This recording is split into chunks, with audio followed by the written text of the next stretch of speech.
দুলু আহমেদৰ বিৰুদ্ধে বৰপেটা ৰোড আৰক্ষী থানাত গোচৰ হিন্দু সুৰক্ষা সেনাৰ বৰপেটা লোকসভা সমষ্টিত নিৰ্দলীয় প্ৰাৰ্থীৰূপে অৱতীৰ্ণ হ'বলগীয়া অসম জাতীয় পৰিষদৰ প্ৰাক্তন উপসভাপতি দুলু আহমেদৰ বিৰুদ্ধে হিন্দু সুৰক্ষা সেনাই বৰপেটা ৰোড আৰক্ষী থানাত এজাহাৰ দাখিল কৰিছে। দুলু আহমেদে বৰপেটাৰ কলগাছিয়াত উপস্থিত হৈ সংবাদ মাধ্যমক নিৰ্বাচিত জনপ্ৰতিনিধি গৰু ছাগলীৰ লগত তুলনা কৰি মন্তব্য কৰাৰ অভিযোগ উত্থাপন হৈছে।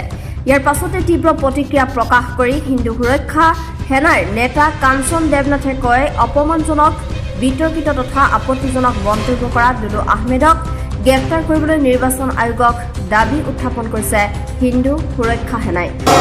যোৱাকালি বৰপেটা লোকসভা সমষ্টিৰ আমি সংবাদ মাধ্যমত গম পালোঁ যে দুলু আহমেদ নামৰ মানুহজনে তেখেতে বৰপেটা লোক সমষ্টিৰ পৰা তেওঁ নিৰ্বাচন খেলিব আৰু তেখেতে বিভিন্ন প্ৰচাৰ সভা চলাই আছে।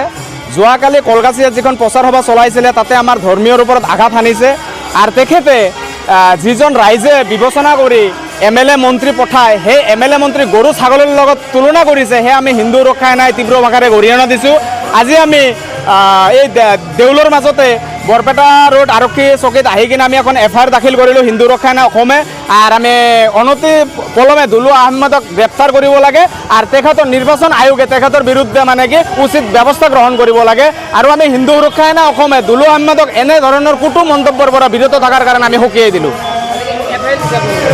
আজি FIR দিলোঁ আমি বৰপেটা সদৰ থানা বৰপেটা আৰক্ষী চকীত। আজি যোৱাকালি দুলু আহমেদে যিটো কলগাছিত নিৰ্বাচনী প্ৰচাৰ সভাত অংশগ্ৰহণ কৰি তেওঁ যিটো কুটু মন্তব্য কৰিলে হিন্দু ধৰ্মৰ ওপৰত, আৰু তেখেতে যি কথাষাৰ ক'লে যে গৰু ছাগলীৰ নিচিনা MLA মন্ত্ৰীসকল বিক্ৰী হয়। আজি ৰাইজে নিৰ্বাচন কৰিহে এজন মন্ত্ৰী বিধায়কক দায়িত্ব দিয়ে বা সিহঁতে মন্ত্ৰী বিধায়ক হয়, কিন্তু সেনে গৰু ছাগলীৰ লগত তুলনা কৰাটো আমাৰ আঘাত আনিছে আৰু ধৰ্মীয় আঘাত যিটো ধৰ্মীয় কথাটো কৈছে সেইটো আমাৰ আঘাত আনিছে। সেইকাৰণে দুলু আহমেদৰ বিৰুদ্ধে আমি আজি FIR দিলোঁ আৰু অনতিপলমে তেওঁক গ্ৰেপ্তাৰ কৰিব লাগে আৰু আমাৰ মাননীয় নিৰ্বাচন আয়োগে তেওঁৰ ওপৰত মানে উচিত ব্যৱস্থা গ্ৰহণ কৰিবলৈ মানে আমি হিন্দু সুৰক্ষা সেনা অসমে দাবী জনালোঁ।